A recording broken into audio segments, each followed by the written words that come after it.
Di sebuah desa kecil bernama Cibungur, berdiri sebuah surau tua yang sudah ada sejak puluhan tahun lalu. Bangunannya sederhana, berdinding papan kayu yang mulai lapuk dimakan usia. Atapnya pun sudah banyak yang retak, seakan hanya menunggu waktu untuk runtuh. Namun meski tua dan nyaris tak terurus, surau itu masih sering dipakai warga untuk salat dan mengaji. Malam itu, suasana desa begitu sunyi. Angin berhembus pelan di antara pepohonan, sementara suara jangkrik bersahutan dari kejauhan. Di dalam surau, seorang pemuda bernama Raga sedang membereskan Al-Quran dan sajadah setelah selesai mengajar anak-anak mengaji. Lampu teplok yang menggantung di tengah ruangan memancarkan cahaya kuning redup, membuat bayangan dinding bergerak pelan mengikuti hembusan angin. Saat itulah mata Raga tertuju pada sesuatu di pojok dinding surau. Sebuah peci hitam kusam, tergantung di sebuah paku tua. Peci itu tampak sangat lama, berdebu, warnanya mulai pudar. Namun entah kenapa tidak pernah ada yang berani menyentuhnya. Raga sebenarnya sudah sering melihat peci itu sebelumnya, tapi malam ini rasanya berbeda, seolah peci itu sedang diperhatikan oleh sesuatu yang tak terlihat.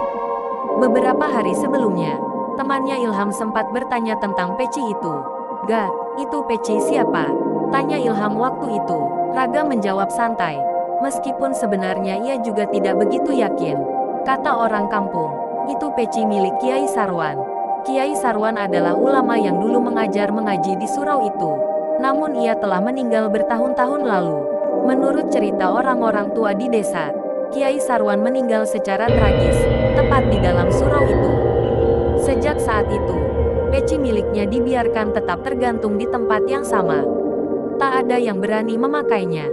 Konon, siapapun yang nekat memakai peci itu akan diemong oleh pemilik aslinya. Raga sendiri tidak terlalu memikirkan cerita itu. Baginya, itu hanyalah cerita lama yang sering dilebih-lebihkan oleh orang kampung. Namun malam itu, saat ia berdiri sendirian di dalam surau yang sunyi, menatap peci hitam kusam itu, entah kenapa perasaan tidak nyaman mulai muncul di hatinya. Angin malam tiba-tiba berhembus lebih kencang, membuat lampu teplok bergoyang pelan. Bayangan di dinding bergerak aneh, seolah ada sesuatu yang ikut bergerak di dalam kegelapan. Raga menelan ludah pelan, ia mencoba menenangkan pikirannya sendiri. "Ah, cuma perasaan saja," gumamnya. Ia lalu merapikan sajadah terakhir, bersiap pulang.